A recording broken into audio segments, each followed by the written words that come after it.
কে তুমি? এই রাতে আমাদের এখানে কি করছো? পেছনে থেকে আকস্মিক অচেনা গম্ভীর কণ্ঠ শুনে সন্ধ্যা ভড়কে গেল। সে আর পা বাড়াতে পারল না। কে এই বাড়ির ছেলে নাকি? বাবা তো এই জন্যই দিনে বের হতে দেয় না, কিন্তু রাতেও যে এমন হবে কে জানতো। এমন আকস্মিক পুরুষের কণ্ঠস্বর শুনে সে ভেতরে ভয়ে কুঁকড়ে গেল। মাথায় কাপড়টা এক হাতে টেনে ধরে চেয়ারটা ভালোভাবে ঢেকে নিল, আরেক হাতে হারিকেনটা শক্ত করে ধরে রাখলো। যদিও পূর্ণিমার হালকা আলো আছে, কিন্তু তবুও মা জোর করে হারিকেনটা ধরিয়ে দিয়েছে। পূর্ণিমার চাঁদের হালকা আলোতে হ্যারিকেন নিয়ে একটি মেয়েলি অবয়ব, চাদর দিয়ে মুখটা ঢাকা। মহিব দুপা এগিয়ে গেল। এমন নিশ্চুপ নির্বাক ভঙ্গিমা সে সহ্য করতে পারে না। কে তুমি? কি হলো? কথা বলছো না কেন?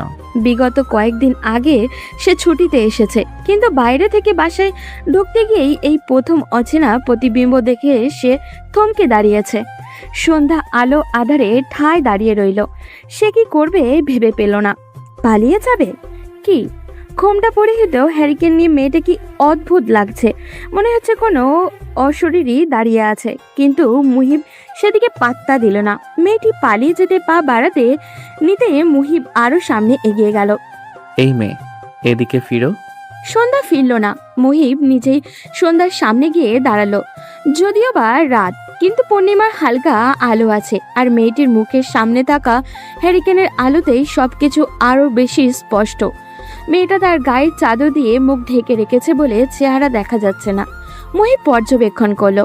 এই রূপ গঠনের মেয়ে এর আগে সে এ পাড়ায় তো দেখেছে বলে মনে হচ্ছে না। এই রূপ অচেনা মেয়ে তাদের বাসার উঠানে কি করছে সেটা জানার জন্য তার আরো আগ্রহ বেড়ে গেল। সন্ধ্যা চাদরের আড়ালে তার সামনে আকস্মিক দুটো পা এসে দাঁড়াতেই হকচকিয়ে পিছিয়ে গেল। সে কিছু বলতে মুখ খুলতে নিতেই ছোট বোনের ডাকে থেমে গেল। পেছন থেকে কুসুম এসে সন্ধ্যার পিছের চাদরের কোণাটা ধরে টান দিতেই তার মাথা থেকে চাদর আঁচল নিচে পড়ে গেল। চাদর সরাতেই খোলা মাথা বেরিয়ে সেই ফর্সা সুন্দর চেহারাটা হ্যারিকেনের আলোতে জলজল করে উঠল। কৃত্রিম আলোর পাশাপাশি চাঁদের আলোয় ভালোই স্পষ্ট সব। সন্ধ্যা তড়িঘড়ি পেছনে ফিরে আঁচল টেনে মুখ ঢেকে খুব দ্রুতই প্রস্থান করলো। আর মুহিবের সময়টাও ওখানেই আটকে গেল। তার ধ্যান 2 সেকেন্ডের সেই সময়টাতেই আটকে গিয়েছে। এতটা উজ্জ্বল মুখশ্রী! সে ধ্যান থেকে বেরিয়ে কিছু বলার ওঠার পূর্বেই মেয়েটি তার সে অনেক দূরে চলে গেল। এ যেন পূর্ণিমার আলোতে আরেক পূর্ণিমা। মুহিব কথা বলতে ভুলে গেল। সে যেন এতদিন এমনই একটি মেয়ের অপেক্ষায় ছিল। বাড়ির উঠান পেরিয়ে ঘরের দরজার কাছে যেতেই যে ভয়টা সব সময় পায়, সেটাই হলো সন্ধ্যার। আব্বা চলে এসেছে। বারান্দার খাটে বসে আছে। উঁচু আওয়াজে সন্ধ্যার নাম ধরে বার দুয়েক হাঁক ছাড়ল। সন্ধ্যার ছোট বোন কুসুম তার আপার দিকে ভয়ার্ত দৃষ্টিতে তাকালো। সন্ধ্যা হ্যারিকেনটা নিভিয়ে দিয়ে ধীর পায়ে ঘরের কাছাকাছি এগিয়ে গেল। ততক্ষণে সন্ধ্যার মা জোহরা ঘর থেকে গ্লাস ভরে পানি নিয়ে স্বামীর সামনে দিল। সন্ধ্যা কই? জোহরা শান্ত স্বরে উত্তর দিল, ঘরে আছে। আমি ডাকতাছি তবুও আসতেছে না কেন? জোহরা জানতো একটা না একটা খোঁজ বের করবেই, তাই সে চুপচাপ রইল। সন্ধ্যা ধীর পায়ে ঘরের বারান্দার কাছে এগিয়ে গেল। সে কুসুমকে কিছু একটা ইশারা করতেই কুসুম ধীর পায়ে বাবার পাশে গিয়ে বসলো। এই সুযোগে সন্ধ্যা দ্রুত পায়ে বাবার পেছন দিয়ে ঘরে ঢুকে গেল। ঘরে ঢুকতেই সে স্বস্তির শ্বাস ফেলে চুলার কাছে এগিয়ে গেল। ও একটু কাজ করছে, রান্না চড়িয়েছি তাই। তোমাকে মামের এই শুদ্ধ শুদ্ধ বয়ানগুলো আমার লগে কইবে না তো। আর এই মেয়ের আমার অবাধ্য কবে থেকে হইল? ডাকতাছি তাও আসতেছে না। ও চুলার কাছে তাই। আর তুমি তো ওকে সব সময় ঘরবন্দি করে রাখো। তুমিই তো বারান্দায় আসা বারণ করে দিয়েছো। জোহরার কথাগুলো বলতে দেরি, কিন্তু গালে সজোরে একটা থাপ্পড় পড়তে দেরি হলো না। জোহরা গালে হাত দিয়ে স্বামীর মুখ পানে চেয়ে দাঁড়িয়ে রইল।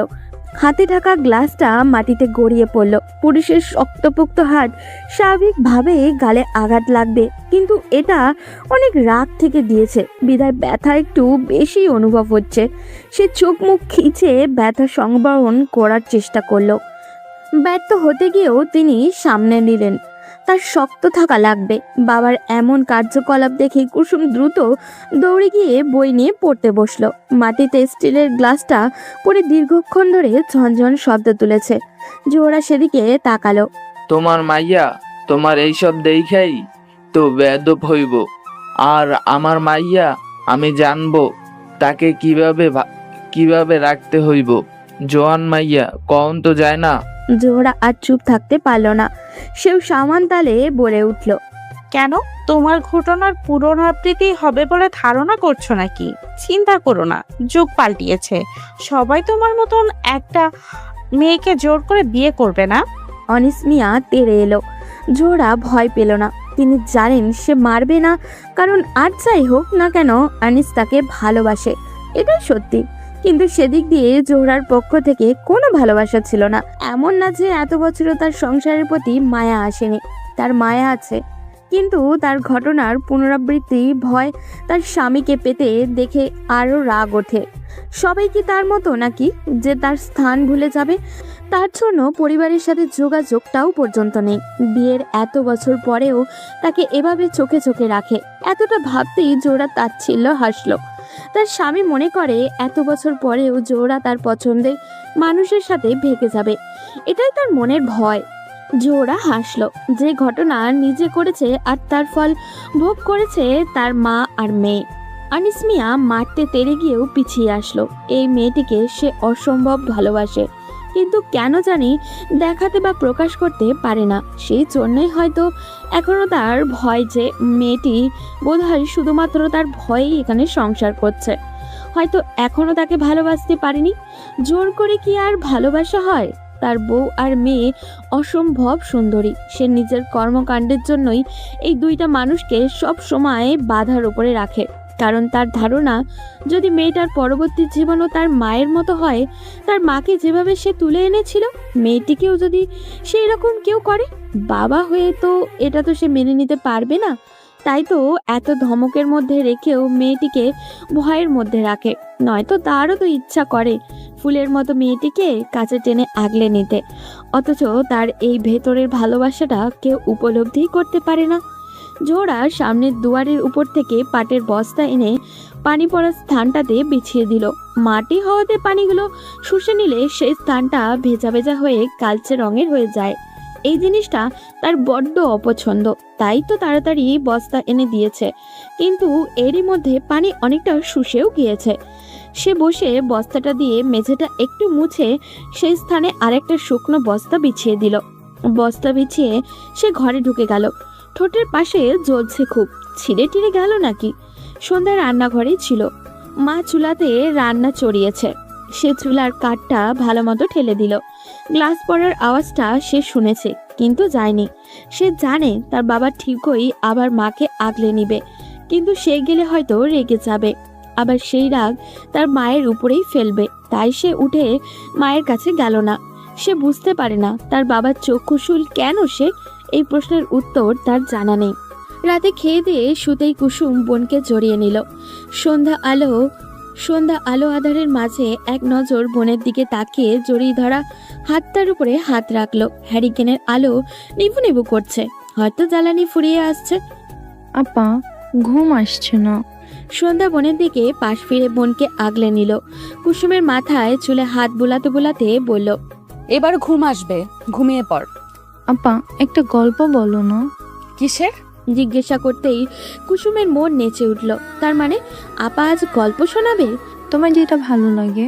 আমার তো রূপকথা পছন্দ। তাহলে সেটাই বলো। বলেই কুসুম ফিরল বোনের দিকে। সন্ধ্যা রূপকথার সাগরে হারিয়ে গেল। তারও ইচ্ছা করে রূপকথার রাজকন্যাদের মতো করে মুক্ত পাখির মতো বিচরণ করতে। তারপর একটা সময় কোনো এক রাজপুত্র এসে ভালোবাসার চাদরে মুড়িয়ে নিয়ে যাবে। সন্ধ্যা হাসলো। এসব কি ভাবছে সে? রূপকথার জীবন কি কোনোদিনও ও মানুষ পায়? বেশ কিছু সময় পরে সে গল্প শেষ করে পাশ ফিরতে গিয়েই খেয়াল করলো কুসুম তাকে জড়িয়ে ধরা অবস্থায় ঘুমিয়ে পড়েছে। সন্ধ্যা হেসে বোনকে আরও আগলে নিল। পাশ ফিরে হ্যারিকেন বন্ধ করতে নিতেই অনুধাবন করলো তাদের বাড়ির পেছনে কেউ হয়তো হাঁটছে। সন্ধ্যার মনে মনে আওড়ালো, এত রাতে পেছনে মানুষ? সে পাত্তা দিল না। বাড়ির আশেপাশে ইদানিং মানুষের আনাগোনা বেড়েছে। কি জানি, হয়তো শীতের রাত, তাই চোরের উপদ্রব বেড়েছে। সন্ধ্যা কুসুমকে ডিঙিয়ে হ্যারিকেন নিভিয়ে বোনকে জড়িয়ে ধরে শুয়ে পড়ল। রাত গভীর থেকে গভীরতর হচ্ছে, কিন্তু তার চোখে ঘুম ধরা দিচ্ছে না। চারিদিক থেকে নীরব রাতের ঝিঝি পোকার ডাক ভেসে আসছে। তার ইচ্ছে করলো এক দৌড়ে বাইরে গিয়ে এই নিশ্চুপ পরিবেশটা উপলব্ধি করতে। তার মাঝে মাঝে ইচ্ছে হয় মুক্ত পাখির মতো অন্যদের মতো করে বাইরে বিচরণ করতে, কিন্তু বাবার কড়া নিষেধ। সে পেরে ওঠে না। মাঝে মাঝে বনের উছিলায় বের হওয়া হয়। এই তো যেমন আজকে রাতেও সে বের হয়েছে। কুসুমের জন্য সে নিজেও একটু খোলা বাতাস গায়ে লাগাতে পেরেছে। হোক না রাত, তবুও তো সুন্দর অনুভূতি তো পেল। এসব ভাবতেই সে কণ্ঠস্বরটা কথা মনে পড়ে গেল। এই প্রথম কোনো পুরুষের কাছাকাছি অবস্থান করেছিল সে। মুহিব নড়ে চড়ে বেশ কিছুক্ষণ ঘুমানোর চেষ্টা করলো, কিন্তু ঘুম যেন আজ তার সাথে আড়ি করেছে। বারবার চোখ বন্ধ করতে নিতেই চোখের সামনে ভেসে উঠেছে সেই হ্যারিকেনের হলদে আলোয় জল করা চেহারাটা। মুহিব শোয়া থেকে উঠে বসলো। সে উঠে মাথা চেপে ধরল। না, চোখের সামনে থেকে যেন সেই চেহারাটা সরছেই না। আরও একবার মেয়েটিকে দেখতে পেল শাস্তি দেওয়ার দরকার, যে তার ঘুম হারাম করার জন্য। মুহিব হাসলো। আচ্ছা, তখন মেয়েটা জবাবে কি দেবে? মুহিব নিজের ওপরেই হাসলো। সে কি বাচ্চা হয়ে গেল নাকি? সে খাট ছেড়ে উঠে দরজা খুলে বেরিয়ে এলো। তার ঘরটা মূলত সে নিয়েছে ছাদে। বাইরে থেকে আসলে সে এই ঘরটায় থাকে। এতে মায়ের অনেক রাগ, কিন্তু মুহিবের এটাই পছন্দ। এত বড় ছাদে একাংশ জুড়ে শুধুমাত্র তার এই ঘরটাই আছে, আর বাকি ছাদ খালি পড়ে থাকে। মুহিব দরজা খুলে খোলা ছাদের একদম কর্নারে গিয়ে দাঁড়ালো। আর চাঁদ যেন তার কিরণ উপছে দিয়েছে। সম্পূর্ণ ছাদ জুড়ে পূর্ণিমার আলোয় ছড়াছড়ি। বোঝাই যাচ্ছে রাত বেশ গভীর, চারিদিকে নিস্তব্ধতায় ঘেরা। আর গ্রামের তো মানুষ এমনিতেই খুব তাড়াতাড়ি ঘুমিয়ে যায়। চারপাশ থেকে জোনাকি দেখা যাচ্ছে। আলো আধারের মাঝে জোনাকিগুলো দেখতে বেশ মনোমুগ্ধকর লাগছে। মুহিব আকাশের দিকে তাকালো। দুই একটা ফানুস এখনো চোখে পড়ল। আজ বৌদ্ধ পূর্ণিমা, তাই সন্ধ্যা থেকে আকাশটা আলাদা সৌন্দর্যে ভরপুর ছিল। মুহিব ছাদের একদম শেষাংশে গিয়ে দাঁড়ালো। পরিবেশটা কুয়াশা তার চাদরে মুড়িয়ে দিয়েছে। চারিদিকে দেখে মনে হচ্ছে কোনো ভুতুরে পরিবেশ। মুহিব ট্রাউজারের পকেটে হাত পুরে সামনের দিকে দৃষ্টি দিল। তার ঠান্ডা অনুভব হলো, কিন্তু রুমে যেতে ইচ্ছা করলো না। চারপাশে নজর দিল। যেদিকেই তাকাচ্ছে ওই মেয়েটির চেহারাটা ভাসছে। মুহিব হাসলো। সে কি প্রেমে টেমে পড়লো নাকি? আশ্চর্য, তার মতো একটা ছেলে এই গ্রামেরই মেয়ের প্রেমে পড়েছে। তার সেই এতদিনের কাঙ্ক্ষিত মানুষটি যে তার পাশেই লুকিয়ে আছে, সে সেটা উপলব্ধিই করতে পারেনি। মুহিব হাসলো। আকাশের অর্ধ চাঁদের দিকে দৃষ্টি দিয়ে বুলি আওড়ালো। মেয়ে, তোমাকে তো আমার করে নিবই। শাস্তির জন্য তৈরি থেকো। মুহিবের মুখে লেপ্টে আছে মুচকে হাসি। আস্তে আস্তে সকাল ফুটতে শুরু করেছে। সন্ধ্যার ঘুম অনেক আগেই ভেঙে গিয়েছে। চারিদিক থেকে সকালের মিষ্টি ধ্বনি আজান ভেসে আসছে। সে উঠে বসলো। কুসুমের দিকে দৃষ্টি দিতেই হাসি পেল। তার এক হাত জড়িয়ে ধরে ঘপটি মেরে বিড়াল ছানার মতো আদরে ভঙ্গিমায় ঘুমিয়ে আছে সে। সন্ধ্যা এগিয়ে গিয়ে বোনের মাথায় পরব আদরে হাত বুলিয়ে দিয়ে বার দুয়েক ডাকলো, কিন্তু কুসুম নড়ে চড়ে বিরক্তিসূচক শব্দ তুলে পাশ ফিরে গেল। সন্ধ্যা হাসলো। সে বালিশের পাশ থেকে ওড়নাটা নিয়ে ভালোভাবে গায়ে জড়িয়ে নিল। এরপরই উঠে গিয়ে হারিকেনটা ধরালো। যদিও বা সকালের আজান পড়েছে, কিন্তু এখনো অন্ধকারটা ভাবটা আছে বিধায় এটা জ্বালানো। সে হ্যারিকেন ধরিয়ে ঘরের দরজা খুলে উঠানোর কলপারে এগিয়ে গেল। সে জানে আব্বা দেখলে বকা দিবে, কিন্তু সকালের এই স্নিগ্ধ মোহময়ী বাতাসটা সে অনুভব করতে চায়। তাই তো ঘরে বারান্দার বালতি ভর্তি পানি থাকা সত্ত্বেও কিছুটা দূরের ওই কলপারে আসে। যদিও বা পুরো গ্রাম এই সময় নিশ্চুপ থাকে বিধায় সন্ধ্যা এই জায়গাতে এই সময় আসে, নয়তো আসতো না। সন্ধ্যা এগিয়ে এসে হাতে থাকা হ্যারিকেনটা রাখলো। এরপর কল থেকে সতেজ ঠান্ডা পানি দিয়ে অজু করে নিল। চারিদিক থেকে তখনও অনেক মসজিদ থেকে আজানের শব্দ কানে আসছে।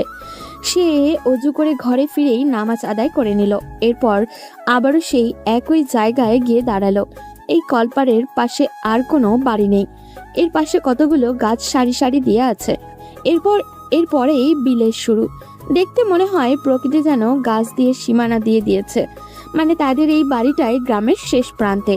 ভোরের এই স্নিগ্ধ আলো আধারে সবুজ বিলগুলো দেখতে অদ্ভুত সুন্দর লাগে। অধীরে ওই বিলের মাঝ দিয়ে একটা সরু রাস্তা চলে যায়। সেই রাস্তা দিয়ে ভোর ফুটতে মাঠের মানুষগুলো কাঁধে লাঙল যার যার প্রয়োজনীয় জিনিস নিয়ে চলে যায়। সন্ধ্যা এইসব দেখতে ভালোই লাগে। মুহিবের চোখের সামনে চারিদিকে আলোকিত হতে লাগলো। শহরে এমন অনেকবার পড়তে পড়তে বা বন্ধুর সাথে আড্ডা দিতে দিতে চোখের সামনে দিন হয়ে গিয়েছে, কিন্তু আজকের মতো সুখ অনুভব আর কোনো দিনও হয়নি। মুহিব লম্বা শ্বাস ফেলে জ্যাকেট নিয়ে নেমে পড়ল। এরপরেই ঘরের দরজা খুলে বেরিয়ে গেল। আজ সে নিজের গ্রাম দেখবে। ছোট থেকেই শহরে পড়াশোনার জন্য থাকা বলে কোনো সময় এইভাবে নিজের গ্রামের সৌন্দর্য দেখা হয়নি। মুহিব বিলের মাঝে সরু রাস্তা দিয়ে হাঁটতে লাগলো।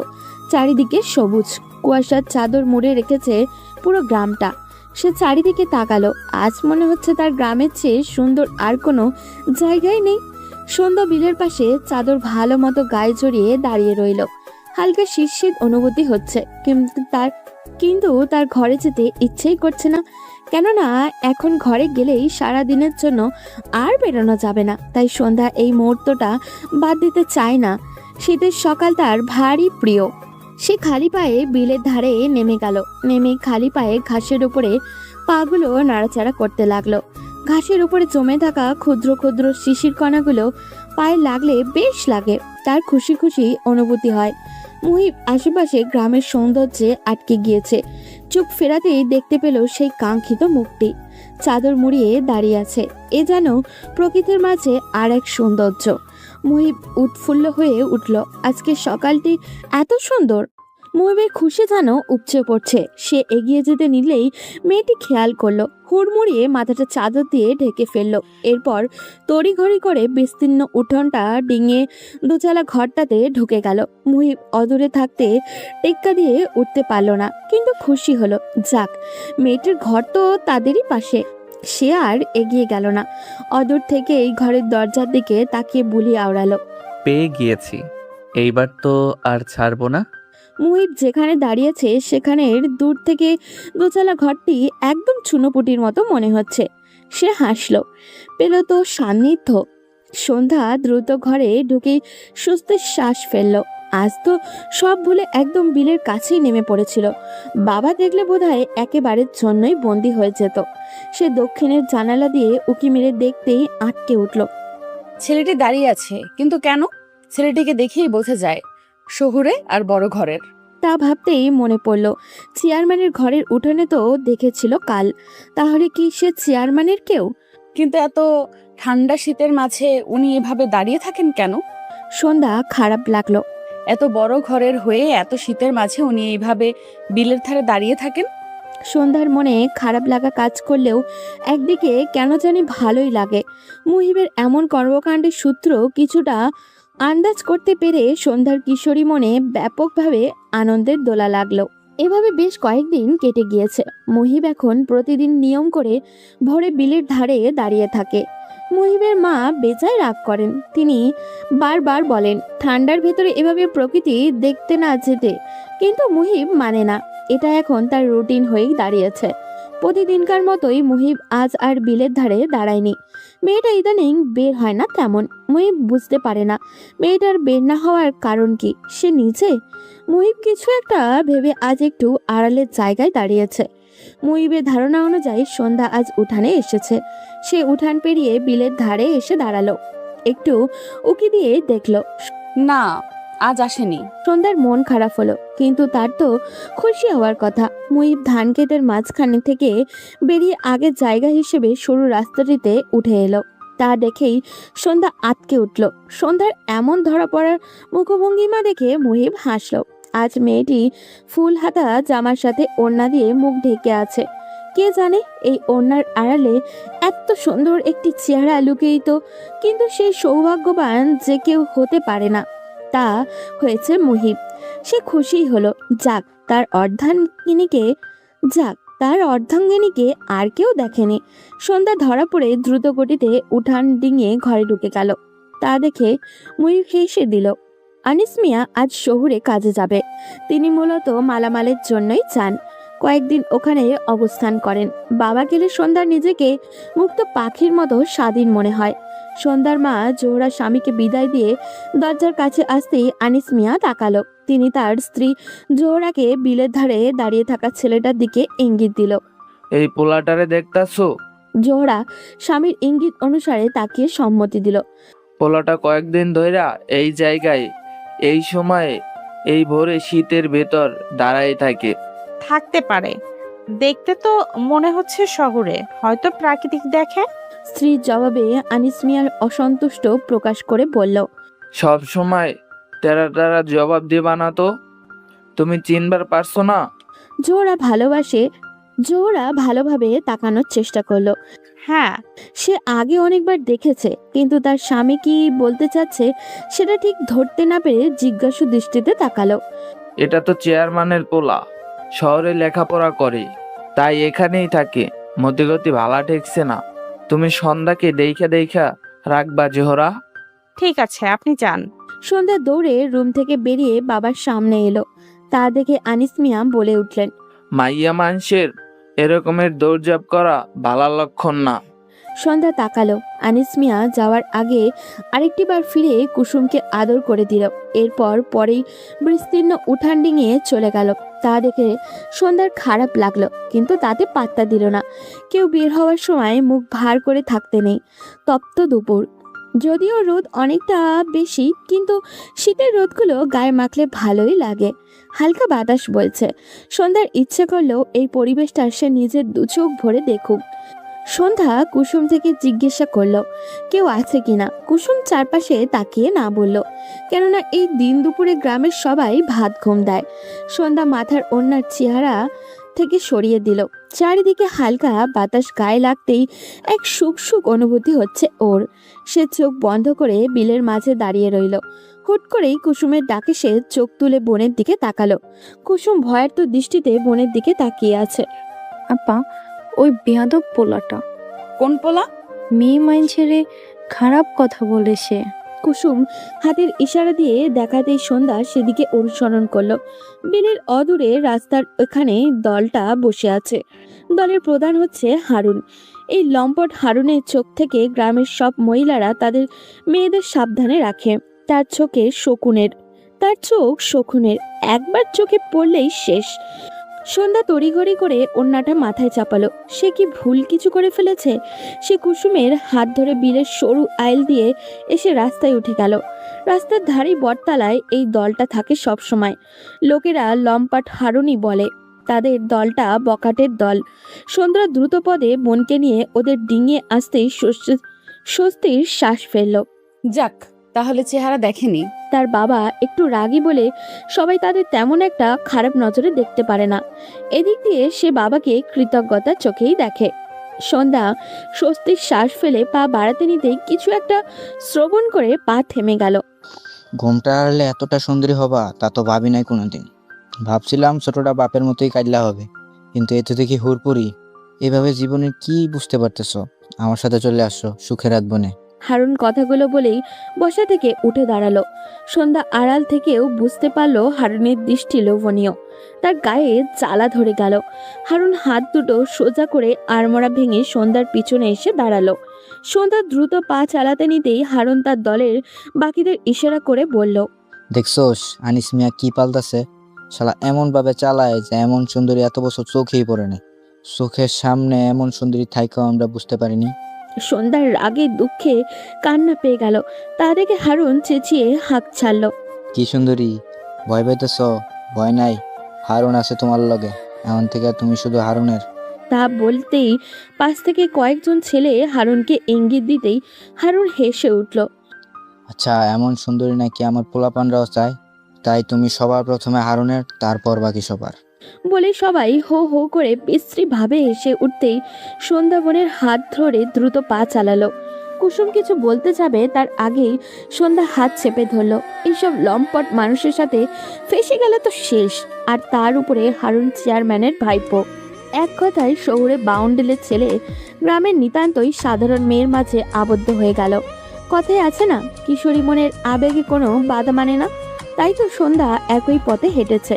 হাজার শিকলের মধ্যেও বাধা থেকেও সেও মনের অজ্ঞানে কিশোরী মনটা প্রাধান্য দিয়েছে, যেটা সে চায়নি। তবে হয়তো তাদের এই পথ চালা লেখা ছিল, তাই তো না চাইতে দুজন মানবী পার্শ্ব কিছু চিন্তা না করেই নিজেদের মনকে এক অবৈধ বন্ধনে আবদ্ধ করে ফেলল। সন্ধ্যা এপাশ ওপাশ পাশ ফিরল। হ্যারিকেনের হলদে মিটমিটে আলোয় সন্ধ্যার ঠোঁটে হাসি লেগে আছে। মুহিবের কথা ভাবতে ভাবতেই চোখের পলকে মাঝ রাত হয়ে গেল। কেন জানি ছেলেটার কথা ভাবতে গেলেই তার মুখে হাসি ফুটে ওঠে। হয়তো কেউ একজন তাকে এতটা প্রাধান্য দেয় সেটা ভেবেই। সন্ধ্যা ঘুমন্ত কুসুমের দিকে একবার তাকালো। কি সুন্দর করে ঘুমিয়ে আছে, কিন্তু তার চোখে ঘুম নেই। সন্ধ্যা হ্যারিকেনটা নিয়ে টেবিলের ধারে বসে পড়ল। টেবিলের সামনাসামনি জানালাটা খুলে দিল। খোলা জানালা দিয়ে ফুলের মিষ্টি ঘ্রাণ ভেসে আসছে। নিম গাছের ফুলের স্নিগ্ধ মোহময়ী ঘ্রাণটা সন্ধ্যার ভারী পছন্দ।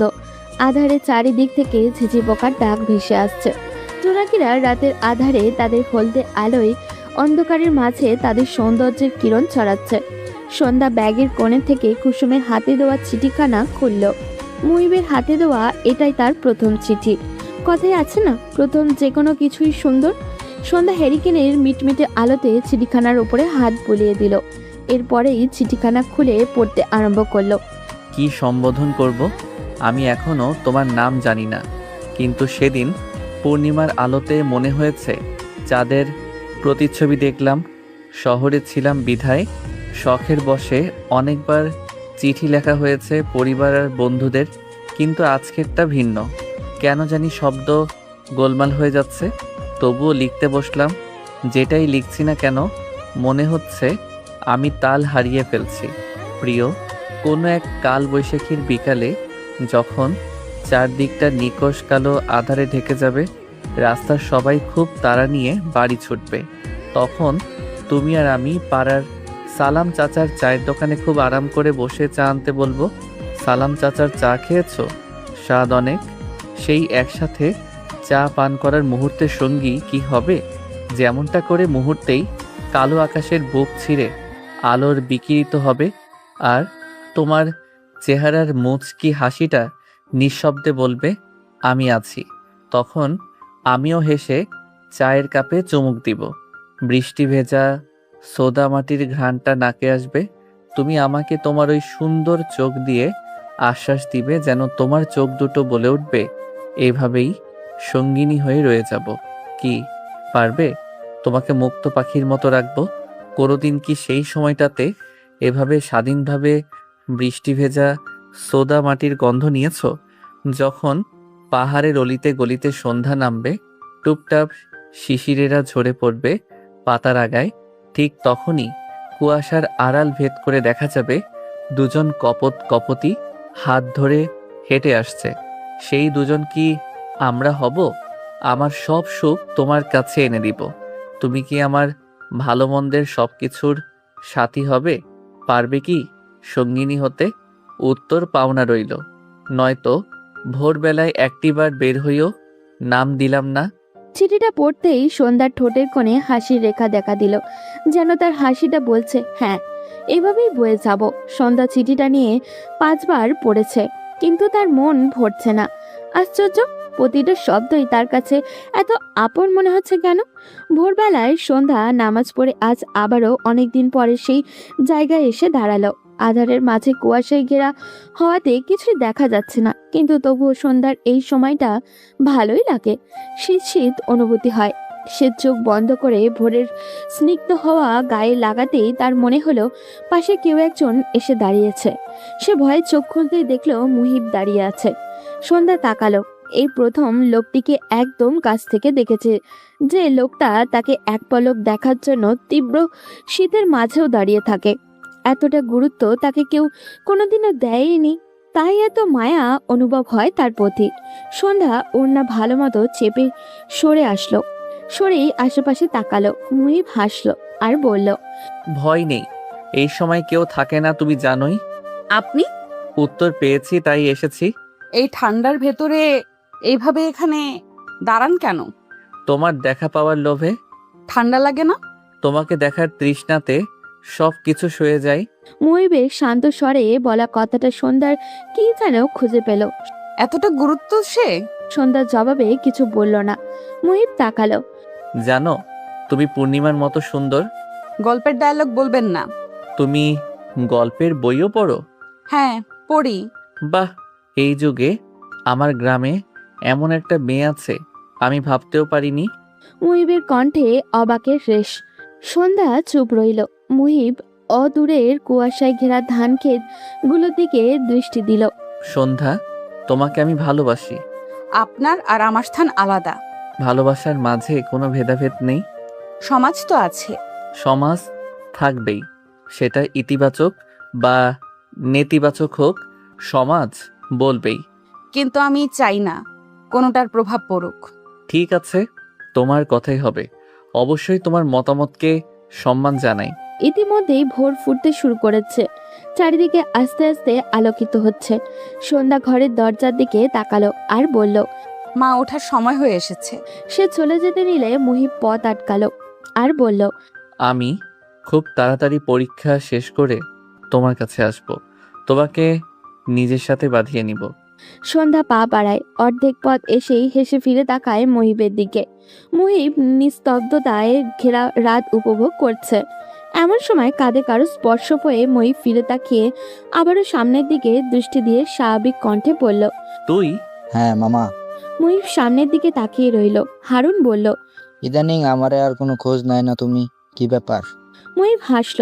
তুই একা একা মুচকি হাসতেছস কেন বলতো? কি মনে হচ্ছে? মুহিব হারুনের দিকে তাকিয়ে প্রশ্ন ছুড়ে দিল। তার প্রশ্নের ধরন বুঝতে পেরে হারুন চমকালো। মামা প্রেমে পড়ছস তাই না? খেয়াল করতেছিস? পর মুহূর্তেই হারুন আবারও বলে উঠল। দেখাবা না? প্রেমে ধরা যায় না, সে যে লজ্জাবতী। তবে হ্যাঁ, পেয়েছি তো অবশ্যই। আবার আসবো, তখন দেখাবো। হারুন খুশি হলো। তার ভাই সমান বন্ধু প্রেমে পড়েছে। মুহিব তাকালো হারুনের দিকে। সে ভ্রুকুচকে জিজ্ঞাসা করলো। তোকে এমন খুশি লাগছে কেন? হারুন মাথা চুলকালো। তা দেখে মুহিব আর চোখে তাকালো। কি ব্যাপার? এই গ্রামে তো একই মাইয়া আছে, তারা আমারই লাগবো। মুহিব বোঝার ভঙ্গিতে মাথা নাড়ালো আর বলল। তাহলে বলে দেই। মাইয়া তেজ আছে বউ, যেমন তেজ তেমন সুন্দরী। এ এমন কি মেয়ে? তুই দেখলে তুইও প্রেমে পড়ে যেতিস মামা, এমনই সুন্দর সে। মুহিব হারুনের কথায় হাসলো। সে মনে মনে আওড়ালো। আমি তো শুধু তার মাঝে আবদ্ধ, আর কারোর প্রতি না। হারুন আবার বলল। শালা বাপটা এমন ভাবে পাল্টাছে বোঝায় যায় না, সুন্দরীর লোকে তেজ ভাবটা আয়না দিছে। মুহিব হারুনের দিকে তাকালো। সে স্বাভাবিক কণ্ঠে শুধালো। মেয়ে মানুষের তেজ থাকবে স্বাভাবিক, তাই বলে উল্টাপাল্টা কিছু করবি না। রাজি না হলে নেই, সবার একটা মত থাকে। মুহিবের কথায় হারুন হাসলো। রাজি না হইলে নেই, এটা তো হইব না, রাজি হইতেই হইব, যেই করেই হোক। তুই দেখলে বুঝতি। আমার দেখার সময় নেই, পরের বার আসলেই তোকে চাচাকে বলে বিয়ের ব্যবস্থা করব। তারপরই তুই ঠিক হবি। হিমছড়ি আর শিউলির পাতায় জমেছে কত নতুন প্রেমের গল্প। চেয়ে দেখো ভোরের আকাশে কুয়াশা মিশেছে অল্প স্বল্প। সন্ধ্যা মুহিবের পেছনে এসে দাঁড়িয়েছে। মুহিব বুকে দুহাত গুছে সামনের দিকে দৃষ্টি দিয়ে কবিতা ওড়াচ্ছে। সন্ধ্যা বেশ কিছুক্ষণ চুপ রইল। সেও সামনে তাকিয়ে মুহিবের উদ্দেশ্যে শুধালো। কি ব্যাপার, মন মরা লাগছে আপনাকে? হয়তো। সন্ধ্যা মুহিবের দিক থেকে দৃষ্টি সরিয়ে নিল। সে সামনের দিকে তাকিয়েই শুধালো। কারণটা কি জানতে পারি? মুহিব তাকালো সন্ধ্যার দিকে। তাতে সন্ধ্যা আরেকটু সরে দাঁড়ালো। মুহিব তার উদ্দেশ্যে বলল। এই ধরো, তুমি কারণ। সন্ধ্যা ভরকে গিয়ে বলল। মানে আমি আবার কি করলাম? সন্ধ্যার ভরকানো দেখে মুহিব হাসলো আর বলল। ভয় নেই, গুরুতর অপরাধ নয় যে ফাঁসি হবে। সে না হোক, কিন্তু অপরাধী তো অপরাধের কারণটা জানতেই পারে। সব অপরাধ তো আর জেনে শুনে হয় না। মুহিবের কথা সন্ধ্যা বুঝতে না পেরে নিশ্চুপ রইল। তাতে মুহিব হাসলো।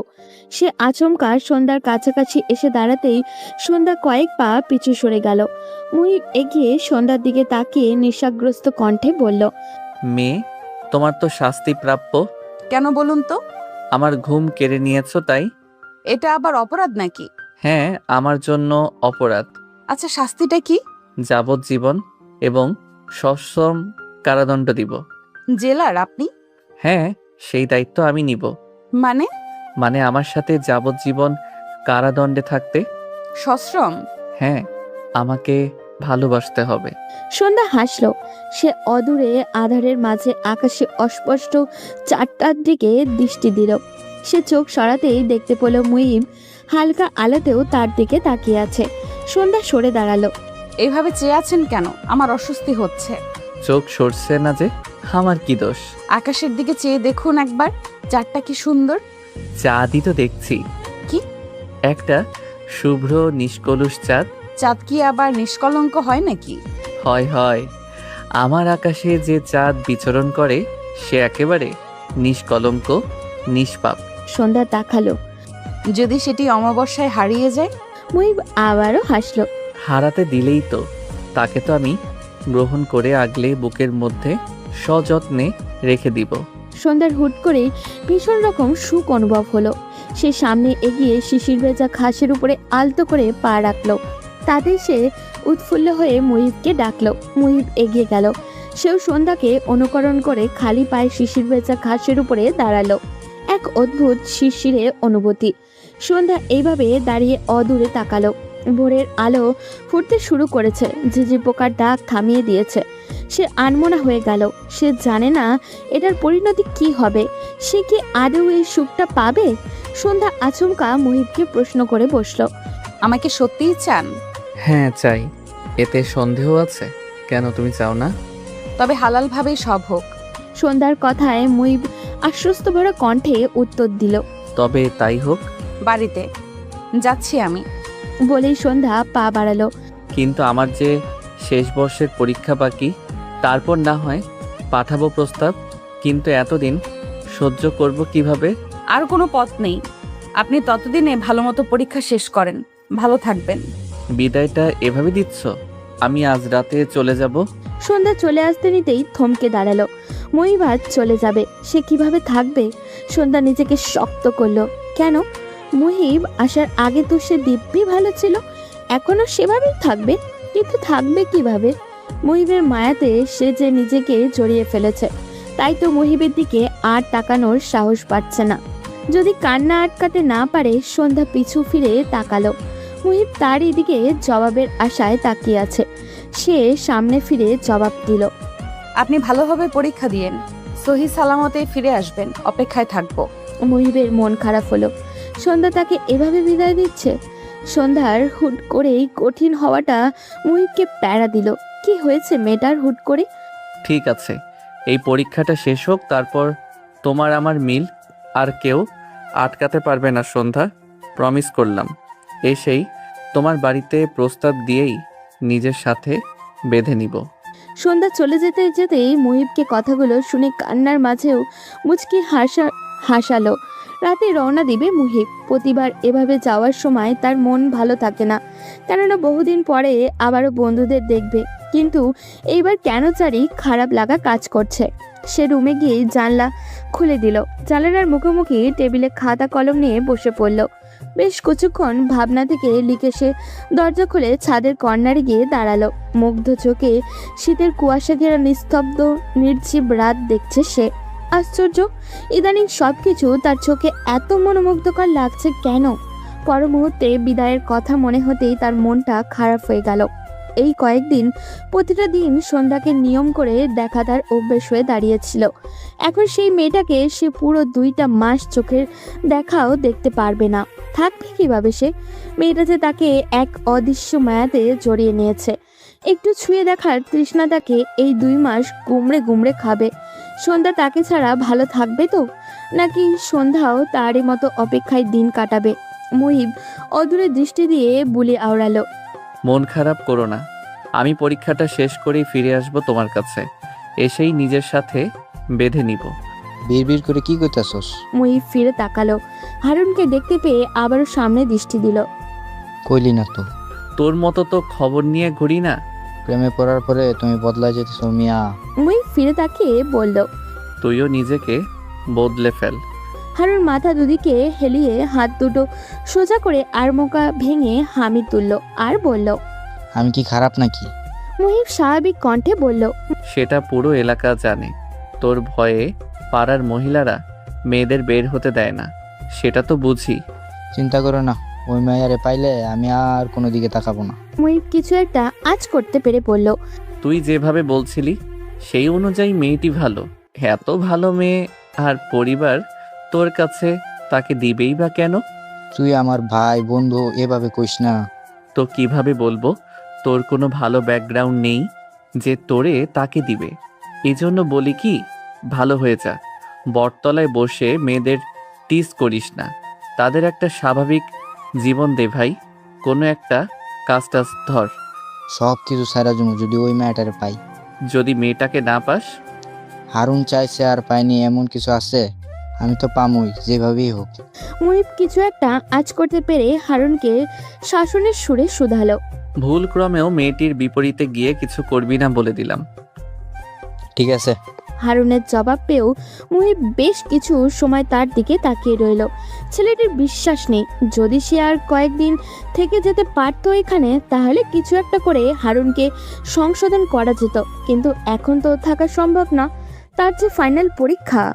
সাইলা বেগম আর ছেলের পছন্দ মতো সব রান্না করেছে। ছেলে এতদিন কাছে ছিল, তার মন শান্ত ছিল, আবার এতগুলো দিন বাইরে থাকবে। মুহিব খেয়ে মায়ের আঁচলে হাত মুখ মুছে উঠে দাঁড়ালো। তা দেখে সাইলা বেগম হাসলেন। ছেলেটার আর এই স্বভাবটা গেল না। এত বকাঝকা করেন, তাও ছেলে খেয়ে হাত মুখ মুছবে মায়ের আঁচলে। বাসের টিকিট কয়টা নিয়েছিস বাবা? এই তো এখনই রওনা দিব। বাবা কই? রুমে আছে। মুহিব মায়ের কথা শুনে সিঁড়ি বেয়ে রুমের উদ্দেশ্যে রওনা দিল। আগে রুম থেকে সব ব্যাগপত্র নিয়ে আসা যাক, তারপর না হয় বাবাকে বলবে। মুহিব রুম থেকে বেরোনোর সময় বইয়ের মাঝ থেকে চিঠিটা নিয়ে পকেটে গুজে নিল। হারুনও হাতে হাতে মুহিবের ব্যাগটা নিয়ে নেমে এলো। সাইলা বেগম দুজনকে ধরে ব্যাগ নামাতে দেখে বললেন। এত কষ্ট করে বইগুলো শুধু শুধু আনতে গেলি, পড়াতে হয়নি। মুহিব ব্যাগের দিকে তাকালো। আসলেই এইবার তো ভুলেও বই খোলা হয়নি। হারুন চাচির দিকে তাকালো। চাচি, অন্যের পোলার বই আনছে, সেটার বোঝাটা বহন করতেছে, তাও সহ্য হচ্ছে না। মুহিব বাদ সাধলো। মা তো মাই হয়, সন্তানের এইসব বোঝা তাদের জন্য অনেক কিছু। হারুন শুধালো। হ্যাঁ, মা তো মাই হয়। আর তার অন্যমনস্কতা দেখে সাইলা বেগম এগিয়ে গিয়ে প্লেটে খাবার বাড়তে বাড়তে ডাকলেন। এই আয়, খেয়ে নিবি, সারাদিন শুধু বাইরে টোটো করিস। হারুন লোভনীয় খাবার দেখে তাড়াতাড়ি খেতে বসে গেল। মা, আমি একটু আসছি। বলেই মুহিব ব্যাগপত্র রেখে বেরিয়ে গেল। সাহেলা বেগম পিছু ডাকতে গিয়েও ডাকলো না, হয়তো কোনো বন্ধুকে বিদায় জানাতে যাচ্ছে। সন্ধ্যার রাতে ঘুম আসছে না, সে ছটপট করে উঠে বসে পড়ল। কি আশ্চর্য, আগে সে শোবার সাথে সাথেই ঘুমিয়ে পড়তো, ইদানিং একদমই আসছে না ঘুম। মুহিবের মতো তারও ওই একই রোগে ধরল নাকি? সন্ধ্যা হাসলো। না, এই রোগে শান্তি আছে, খুব শান্তি আছে। নিজেকে সুখী সুখী মনে হয়। সে হ্যারিকেন নিভাতে গিয়েও মনে হলো তাদের ঘরের আশেপাশে কেউ হাঁটছে। সে পাত্তা দিল না, কিন্তু পর মুহূর্তে কে যেন ভেবে শোয়া থেকে উঠে পড়ল। হ্যারিকেনের নিভু নিভু আলোতে জানলার ধারে এগিয়ে গেল। জানলা খুলতেই দমকা হাওয়া এসে গায়ে অদ্ভুত শিহরণ বয়ে গেল। তার ভাবনায় সত্যি হলো, মুহিব এসেছে। সন্ধ্যা জানালা খুলতেই মুহিবের চড়া হাসি চোখে পড়ল। সন্ধ্যা সতর্ক চোখে মায়ের রুমের দিকে একবার পিছু ফিরে তাকালো, এরপর সাবধানী কণ্ঠে ফিসফিসিয়ে বলল। আপনি? হ্যাঁ আমি। ঘুমাওনি এখনো? আমার কথা ভাবছো বুঝি? আপনার কথা কেন ভাববো? আজে বাজে বকবেন না। জানি জানি। সন্ধ্যা বারবার পিছু ফিরে তাকাচ্ছে। সে মুহিবের দিকে তাকিয়ে শুধালো। এত রাতে? আমি এখন চলে যাব সন্ধ্যা, একেবারে 2 মাস পরে আসবো। সন্ধ্যার বুক ধরফর করে উঠল, তার কান্না পেয়ে গেল। মুহিবকে সে আর 2 মাস দেখবে না? কিভাবে থাকবে ও? মুহিব সন্ধ্যার চেহারা দেখে আজ করতে পারল। সে জানালো। এর মাঝে আমাদের আর কোনো যোগাযোগ হবে না। এসেছিলাম তোমার জানালায় চিঠি রাখতে, কিন্তু ভাবিনি তুমি জেগে থাকবে। ভালোই হয়েছে, দেখার তৃষ্ণার অন্তত একটু হলেও পূর্ণ হয়েছে। ভালো থেকো সন্ধ্যা, আমি ফিরে আসবো খুব তাড়াতাড়ি। বলেই মুহিব চলে যেতে নিতেই পিছু ফিরে তাকালো। এগিয়ে এসে হাতের চিঠিটা সন্ধ্যার কাছে এগিয়ে দিল। কোনো প্রয়োজন পড়লে আমাকে ফিরতি চিঠি দিও। এখানে আমি আমার পোস্ট অফিসের ঠিকানা দিয়েছি। আর মাঝে মাঝে ডাক পিয়ন এলে এগিয়ে যেও। আমি মিস করলে পরীক্ষার মাঝে তোমাকে চিঠি দিব। আপনি পরীক্ষা ভালো মতো দিয়েন। ঠিক আছে, আমি যাচ্ছি। ভালো মতো থেকো। আমি ফিরে তোমাকে নিজের সাথে আগলে নিব। আমি আছি তোমার সাথে। সন্ধ্যার চোখ টলমল করে উঠল। মনে হচ্ছে পলক ফেললেই জল গড়িয়ে পড়বে। মুহিব পিছু ফিরতেই সন্ধ্যা পলক ফেলতেই টুপ করে জল গড়িয়ে পড়ল। মুহিব এসে সযত্নে তা মুছে দিল। আমি আছি তো, এভাবে বিদায় দিও না প্লিজ। আমি যে ভালো থাকতে পারবো না। হাসো। সন্ধ্যা হেসে হাত নাড়াতেই মুহিব পিছু ফিরে এগিয়ে গেল।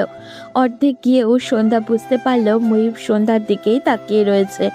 রাতের আধার মেখে প্রেমিক পুরুষের চলে যাওয়ার পথে তাকিয়ে থাকে সন্ধ্যা। বড্ড শীত করে ওঠে তার। হুট করে ভিতরে কাঁপন শুরু হয়। উষ্ণতার অভাবে মন কুকড়ে ওঠে যেন। এমন শীতকাল পেরিয়ে আবারও 2 মাস পরে বসন্ত আসবে নিশ্চয়ই। তখনই হয়তো আবারও সেই পুরুষের সাথে দেখা পাবে। বেশ কিছুক্ষণ পরে মুহিব ফিরে এসে বাবার কক্ষে গেল। বাবা কিছু একটা লিখছেন। মুহিব ডাক দিল, বাবা, আসতে পারি? আজগর শেখ ফিরে তাকালেন। হ্যাঁ, আসো। মুহিব বাবাকে বলে বিদায় জানিয়ে রুম থেকে বেরোবে তার আগেই আজগর শেখের ডাকে থেমে গেল। দাঁড়াও একটু, আমি দিয়ে আসবো তোমাকে। মুহিব মন মুহূর্তের মধ্যেই খুশিতে ছেয়ে গেল। এতবার আসা যাওয়াতে এই প্রথম বোধহয় বাবা তাকে স্টেশনে দিতে যাবেন, তাও বা নিজ দেখে। এটা তার বিশ্বাসযোগ্য হচ্ছে না। বাবা নামক মানুষটা সবসময় কাজের মধ্যেই ডুবে থাকেন। সেই নিয়ে মুহিবের কোনো খারাপ লাগা বা অভিযোগ ছিল না। কিন্তু আজ নিজে থেকে বাবা তাকে স্টেশনে দিয়ে আসবেন, সেটা সে ভাবতে পারছে না। মুহিব মায়ের দিকে এগিয়ে গেল। সাহেলা বেগম আঁচলে মুখ ঢাকলেন। তা দেখে মুহিব মাকে জড়িয়ে নিল। আহ মা, আমি তো প্রথম যাচ্ছি না। আবার কবে আসবি? এই তো, এই পরীক্ষাটা শেষ হতেই চলে আসব। মুহিবের কথার মাঝে হারুন বাদ সাধল। চাচি, কইতে হইব না। এবার মুহিব কর আগেই আমি চলে আসবো আর আপনার সঙ্গী আনবো। সাহেলা বেগম কিছু বুঝতে উঠতে পারলেন না। তার আগেই মুহিব হারুনের পিঠে চাপড় মেরে দিল। সে মাকে বিদায় জানিয়ে তড়িঘড়ি করে গাড়ির দিকে এগিয়ে গেল। আজগর শেখ ছেলের মুখের দিকে তাকালেন। তিনি স্ত্রীকে বলে গাড়িতে উঠে গেলেন। স্বামী ছেলেকে বিদায় দিতে যাচ্ছে তা দেখে সাহেলা বেগমের মন খুব খুশি হলো। ছেলেটা তেমনভাবে বাবার সান্নিধ্য কোনোদিন পায়নি। আজ আর হারুন যাবে না, কেননা চাচা যাচ্ছে। মুহিব গাড়িতে উঠে হারুনকে শাসালো যেন ওই ব্যাপারে কোনো ভুল কিছু না করে। হারুন আশ্বস্ত দিলে মুহিব গাড়িতে উঠে পড়তেই আজগর শেখ গাড়ি ছেড়ে দিলেন। তিনি আজ নিজে ড্রাইভ করবেন। বাপ ছেলের মাঝে কেউ ঢুকুক তা তিনি চাচ্ছেন না। আজগর শেখ গাড়ি চালাচ্ছেন। শুনশান গ্রামের নীরব নিস্তব্ধতায় ঘেরা নির্জীব রাস্তা দিয়ে গাড়ি এগিয়ে যাচ্ছে। মুহিব বাইরে তাকিয়ে আছে। তার সন্ধ্যার কথা খুব মনে পড়ছে। 2টা মাস সে কিভাবে থাকবে মেয়েটাকে ছাড়া। সন্ধ্যাকে মনে পড়ছে ভীষণ। আরেকবার দেখা যেতে পারলে তার মন ভরত, কিন্তু তা তো আর সম্ভব না। মেয়েটিকে দেখার তৃষ্ণা তার সারা জীবনেও মিটবে না হয়তো। সর্বোপরি এইবারে পরীক্ষাটা কেমন হবে সেটাও সে ভাবতে পারছে না। আজগর শেখ ছেলের দিকে তাকালেন। ছেলেকে বাইরে অন্যমনস্কভাবে তাকিয়ে থাকতে দেখে তিনি চোখ সরিয়ে নিলেন। তিনি নীরবতা কিভাবে ভাঙবে সেটা ভাবছেন। আশ্চর্য, এলাকার এত বড় নামধারী মানুষ হয়ে তিনি ছেলের সাথে কথা খুঁজে পাচ্ছেন না। এতটা দূরত্ব হয়ে গেল তাদের বাপ ছেলের মাঝে। বেশ কিছুক্ষণ কথা বলতে চেয়েও তিনি কথা খুঁজে পেলেন না। তিনি খাকারি দিয়ে গলা পরিষ্কার করলেন। এতে মুহিবের ধ্যান মগ্ন হলো। সে বাইরে থেকে দৃষ্টি সরিয়ে বাবার দিকে তাকালো। বাবা, আপনি কি কিছু বলবেন? হ্যাঁ, পরীক্ষা ভালো মতো দিও। মুহিব হ্যাঁ বোধক মাথা নাড়াতেই তিনি আবারও বলে উঠলেন, এটা তোমার পরীক্ষা শেষ না? হ্যাঁ। মুহিব জানে বাবা কথা বলতে চাইছে, তাই জানা কথাগুলো আবারও আওড়াচ্ছে। ভালো মতো দিও। এটার পরে তুমি যেটা ইচ্ছে সেটা করতে পারো। চাইলে বাবার ব্যবসাতে ঢুকতে পারো, আর না চাইলে কোন একটা চাকরিও করতে পারো। বাধা দিব না, তবে চাকরিতে ঢুকলেও আমার ব্যবসার দেখাশোনা করতে হবে। অভিজ্ঞতা সবকিছু নিতে পারো। জি। গাড়ি স্টেশনে পৌঁছে গিয়েছে। আজগর শেখ গাড়ি থামিয়ে নেমে পড়লেন। গাড়ির পেছনে তিনি নিজে গিয়ে ছেলের ব্যাগ নিয়ে এসে মুহিবকে দিলেন। বাস এসে পড়েছে। এখনো বেশ কিছু সময় বাকি আছে। 5 মিনিট দাঁড়াবে? মুহিবের পা থেমে গেল। সে আবারও পিছু ফিরে বাবার কাছে এগিয়ে গেল। আজগর শেখ ইতস্তত বোধ করলেন, কিন্তু ছেলেটাকে যে তিনি বড্ড ভালোবাসেন, এই ছেলেটার কষ্ট তিনি সহ্য করতে পারবেন না। মুহিব বাবার ইতস্তত ধরতে পারল না। সে শান্ত কণ্ঠে শুধালো, বাবা বলো, নির্দ্বিধায় বলো। আজগর শেখ ভরসা পেলে তিনি ছেলের দিকে তাকালেন। কাউকে ভালোবাসো? মুহিব চমকে তাকালো বাবার দিকে। ছেলের চমকানো দেখে আজগর শেখ নিজেকে নরম করে হাসার চেষ্টা করলেন। তখন হারুনের বলা কথার অর্থ আমি বুঝেছি, তাই বলছি, কাউকে ভালোবাসলে ইতস্তত করিও না, বাবাকে বলিও। এই বাবা সবসময় থাকবে, আমি নিজেই প্রস্তাব নিয়ে যাব। মুহিব যেন ভরসা খুঁজে পেল। সে বাবাকে জড়িয়ে ধরল। আজগর শেখ আচমকা ছেলের জড়িয়ে ধরাতে ভড়কে গেলেও নিজেকে ধরাস্ত করে নিজেও জড়িয়ে ধরলেন। তার মনে হচ্ছে এতদিনের বাপ ছেলের দূরত্ব ঘুচবে। বাস ছেড়ে দেবে। আজগর শেখ মুহিবকে তুললেন। তোমার থেকে 5 মিনিট নিয়ে 10 মিনিট কাটিয়ে দিয়েছি। মুহিব হাসলো আর বলল, এই 10 মিনিট আমার কাছে অনেক কিছু। ঠিক আছে, এইবার যাও, পরীক্ষাটা ভালো মতন দিয়ে ফিরে আসো। হ্যাঁ বাবা, আমি ফিরে এসে আপনাকে বলবো। ঠিক আছে, ভরসা করো বাবাকে, আমি আছি সব সময়, কিন্তু পরীক্ষাটা একদম নিশ্চিন্তে দিবে। মুহিবকে হেসে বাচ্চাদের মতো করে দুদিকে মাথা দোলালো। তার আর কিচ্ছু চাওয়ার নেই। সে বাসে উঠে গেল। জানলার পাশে বসতেই আজগর শেখ এগিয়ে হাত নেড়ে ছেলেকে বিদায় জানালেন। এক মনে খুশি লাগলো যে ছেলেকে সে ভরসা দিতে পেরেছে। সে যে চায় না তার ছেলের পরিণতি তারই মতো কষ্টদায়ক হোক, যেটা রেস তার এখনো রয়ে গেছে। এখনো গুমড়ে গুমড়ে খায় সে। ভোরের আজান পড়তেই সন্ধ্যার ঘুম ভেঙে গেল।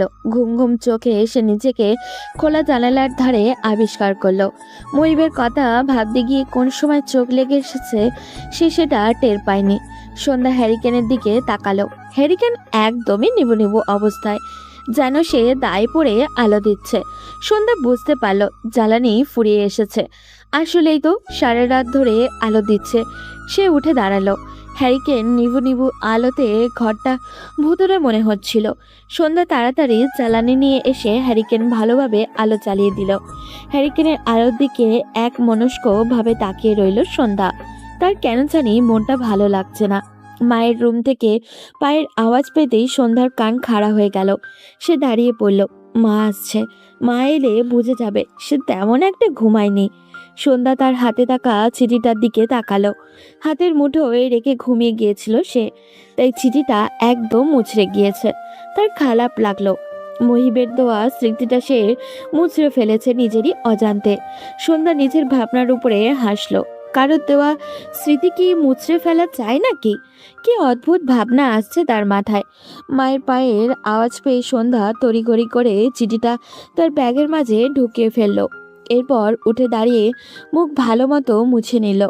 জোহরা রুম থেকে বের হতেই মেয়েকে দাঁড়িয়ে থাকতে দেখে এগিয়ে এলেন। সন্ধ্যা মা? হ্যাঁ মা। জোহরা জহুরি দৃষ্টি ফেললেন মেয়ের দিকে। তা দেখে সন্ধ্যা মাথা নিচু করে দরজায় এগিয়ে যেতেই জোহরা ডাক দিলেন। সন্ধ্যা পিছু ফিরল না। সে ওই অবস্থায় মায়ের জবাব দিল। জি মা, বলো। জোহরা আচমকা সন্ধ্যার সামনে এসে হ্যারিকেন উঁচু করে ধরল। হ্যারিকেন একদম স্পষ্ট তির্যক আলো সন্ধ্যার চেহারায় এসে পড়েছে। ঘুমিয়েছিস ভালো? হ্যাঁ মা। বলেই সন্ধ্যা তড়িঘড়ি করে দরজা খুলে কলপারে এগিয়ে গেল। জোহরা আধারের মাঝে মেয়ের যাওয়ার পানে তাকিয়ে রইল। এরপর সে নিজেও কলপারের দিকে এগিয়ে গেলেন। মা মেয়ে দুজনেই নামাজ আদায় করে জোহরার রুমে চলে গেলেন। ইদানিং তার শরীরটা ভালো লাগছে না। আজ রাতে কেন জানি ঘুম আসেনি। ভোরের আজানের আগে ঘুম এসেছিল একটু। নামাজ পড়ে আবারও কিছু সময় ঘুমালে ভালো লাগবে ভেবে জোহরা ঘুমাতে চলে গেলেন। সন্ধ্যা নামাজ শেষে শীতের কুয়াশা ভেদ করে উঠানের শেষে বিলের কিনারায় গিয়ে দাঁড়ালো। ঠান্ডাটা বেশ ভালোই এসেছে। সে গায়ে থাকা চাদরটা ভালো মতো জড়িয়ে নিল। সে বেশ কিছুক্ষণ দাঁড়িয়ে রইল। তারই অজান্তে দৃষ্টি বারবার এদিক ওদিক ফেলছে। তার খারাপ লাগলো। নিজেরই অজান্তে সে মুহিবকে খুঁজে চলেছে। কোথায় জানি ভীষণ ফাঁকা ফাঁকা লাগছে ওর, ভীষণ মনে পড়ছে। ভোর ফুটতেই শুরু করেছে। দূর দূরান্তে কিছু চোখে দেখা যাচ্ছে না, তার ভালো লাগছে না। সে ঘরে চলে গেল। রুমে গিয়ে দক্ষিণের জানালা খুলে জানালার ধারে বসে পড়ল। মুহিবের প্রথম প্রথম বিলের সরু রাস্তাটা দেখা যাচ্ছে। তার স্মৃতিটুকু মনে পড়ে গেল। ছেলেটা তীব্র ঠান্ডার ভেতরে তার জন্য দাঁড়িয়ে থাকতো। মুহিবকে মনে পড়ছে ভীষণ। সন্ধ্যার চোখ টলমল করে উঠল, যেন পলক ফেললেই টুক করে পানিটা ঝরে পড়বে। সন্ধ্যা বাইরে তাকাতে তাকাতেই পরিপূর্ণ ভোর ফুটে গেল। চারিদিকে সকালের আমেজ শুরু হয়ে গিয়েছে। কৃষকরা কুয়াশা ভেদ করে ঝুপ ঝুপ শব্দ তুলে ধানের বোঝা কাঁধে নিয়ে সরু রাস্তা দিয়ে গন্তব্যের দিকে এগিয়ে যাচ্ছে। তারা হেমন্তকে পুরোপুরি বিদায় জানিয়ে শীতকে গ্রহণ করে নিচ্ছে। অন্য সময় সন্ধ্যার এসব ভালো লাগলেও আজ কেন জানি ভালো লাগছে না। কিছু সময় পরেই খোলা মাঠে ছেলেমেয়েরা ঘুরে নিয়ে বের হয়ে পড়বে। এই প্রথম সন্ধ্যা এক বসাতে পুরোটা সময় জানলার বাইরে তাকিয়েছিল। আশ্চর্য তার এভাবে খালি খালি লাগছে কেন। জোরা হাত খোপা করতে করতে রুম থেকে বেরিয়ে এলেন। আজ বেশ বেলা হয়ে গিয়েছে। তিনি মেয়েকে এভাবে জানলা দিয়ে অন্যমনস্কভাবে তাকিয়ে থাকতে দেখে এগিয়ে গেলেন। কাঁধে কারোর হাত পড়তেই সন্ধ্যা তাকালো। মাকে দেখে সে উঠে দাঁড়িয়ে রান্নাঘরের দিকে এগিয়ে গেল। আনিস মিয়া আজ কদিন যাবৎ নেই, তাই আজও জোহরা মেয়েকে কলেজে যেতে তড়িঘড়ি করেন, কিন্তু সন্ধ্যা রাজি হতে চায় না। এমনিতেও মুহিব চলে যাওয়াতে তার মন খারাপ। সন্ধ্যার রাজি না হওয়ার ব্যাপারটা কুসুম মাকে বলতে চাইলে সন্ধ্যা বারণ করে, কারণ এতে মা চিন্তা করবে। জোহরা এসে মেয়েকে কাঁধে হাত রাখে। কি হয়েছে মা? সন্ধ্যা কিছু না বলেই চুপ থাকে। মাকে কি বলবে সে? তার চেয়ে হারুনের ব্যাপারে ভয় জেগেছে। জোহরা মেয়েকে আশ্বস্ত করে বললেন, বাবা আসলে তো আর কলেজে যেতে পারবি না। এই কয়দিন অন্তত যা। তুই তো পড়াশোনা করতে চাস, এমন করার কারণ? তোকে যে আমি যেটা করতে পারিনি সেটা করতে চাই, আমার মতন করে করতে চাই। আর কালকের দিনও যাসনি, ভাবলাম এমনি, কিন্তু আজকেও কি হয়েছে মা আমাকে বল। মায়ের এমন কথায় সন্ধ্যার মনে অনুশোচনা আসলো। মা তার জন্য এত কিছু করে পড়াশোনা করাতে চাচ্ছে, আর সে সেটারই প্রতিদান এভাবে দিচ্ছে। তার এই পড়াশোনার জন্য মা বাবার মাঝে কতটা ভাঙন ধরেছিল সে সেটা তো জানে। হারুনের ভয় সে কি কেন ক্লাস করবে না? হারুন তার কি করতে পারবে? কিছুই না। না, সে মায়ের স্বপ্নগুলো ভঙ্গ করতে পারবে না। সন্ধ্যা তৈরি হয়ে বোনকে নিয়ে বেরিয়ে যায়। কলেজ শেষে ফেরার পথে যে ভয়টা পাচ্ছিল ঠিক সেটাই হলো। আজও ছুটির সময়ে একই সময় হারুনের দলটা আছে। সন্ধ্যা বিলের আইলে থাকাকালীন দূর থেকেই এদিক ওদিক তাকালো। না, আর কোনো দিকে পথ নেই যাওয়ার। এই মৌসুম হওয়াতে বিলগুলো ভেজা কাদা মাটিতে চুপচুপ করে। এখানে মাঝে মাঝে সাপও থাকে। এদিক দিয়ে যাওয়া যাবে না। শুকনো বিল, অর্থাৎ আর কয়েকদিন পর হলে ঠিক ওই বিলের মাঝ দিয়ে হাঁটা যায়, কিন্তু এখন হাঁটা যাবে না। সন্ধ্যা সাহস সঞ্চার করলো। না, সে তার মায়ের মেয়ে, এভাবে ভয় পাচ্ছে। ভয়কে জয় করতে হবে। মা বলেছিল ভয় পেয়ে পিছু হটে গেলে সেটা কোনো সাহসের কাজ নয়। আপা, কি করব? সন্ধ্যা বোনের হাত শক্ত করে ভরসা দিল। সে হাজার উপরে সাহসী দেখালেও তার ভেতরে অনেক ভয় লাগছে, কারণ সে জানে এতগুলো ছেলে তাকে কিছু বলবেই। তার উপরে তাদের চোখে পড়েছে যে। সন্ধ্যা এগিয়ে গেল। কুসুম আপার দিকে ভয়ার্থ দৃষ্টিতে তাকাচ্ছে। সন্ধ্যা বিলের আইল ডিঙিয়ে রাস্তায় রাস্তায় উঠতেই হারুন সহ সবাই হো হো করে হেসে উঠল। আরে সুন্দরী যে, আমরা আসি যেন আসলে। তার মানে তারও কথাগুলো ভাল লাগতাছে। বাপের ডরে এমন ভাইবা ছিল। একজনের এক এক বিশ্রী কথায় সন্ধ্যা অপমানে চোখ মুখ খিচে ফেলল। সে চলে যেতে নিলেও হারুন এসে পথ আটকালো। সে সন্ধ্যার পা থেকে মাথা পর্যন্ত অদ্ভুত দৃষ্টিতে তাকালো। ঘোমটার আড়ালে হারুনের বিশ্রী লোভনীয় দৃষ্টি দেখে ঘৃণায় সন্ধ্যার গা রি করে উঠল। হারুন আকস্মিক সন্ধ্যার ঘোমটা ধরে টান দিতেই সন্ধ্যা চমকে তাকালো। হারুনের আকস্মিক কাণ্ডতে সন্ধ্যা হিতাহিত জ্ঞান হারিয়ে ফেলল। সে ঘৃণায় অপমানে বশীভূত হয়ে রাগিনী রূপ ধারণ করে আচমকা থাপ্পড় মেরে দিল। আকস্মিক ঘটনায় সবাই হতবাক। হারুনের বন্ধুরা হাসা বন্ধ করে বসা থেকে দাঁড়িয়ে পড়ল। হারুন গালে হাত দিয়ে তাকিয়ে রইল। তার ঠোঁট কেটে রক্ত পড়ছে। একটা মেয়ে মানুষের হাতে এত শক্তি! জোহরা ভাতের প্লেট দিয়ে সন্ধ্যার ঘরের সামনে দাঁড়িয়ে আছে। সে দুইবার দরজা ধাক্কালো, না, ভেতর থেকে কোনো সাড়া পাওয়া যাচ্ছে না। জোহরা ভাবনায় পড়ে গেল। কলেজ থেকে ফিরে কি হয়েছে মেয়েটার? সে ঘরের বাইরে তাকালো। কুসুমটা কোথাও জানি বেরিয়েছে। এই মেয়েটাকে নিয়েও আর পারা যায় না। স্কুলের পরে এসেই যে বের হয় আর তো পাওয়া যায় না। তাই তো সে আসার সাথে সাথে জোহরা ভাত খেতে দিয়ে দেয়। আজকেও এর ব্যতিক্রম হয়নি। জোহরা ভেবেছিল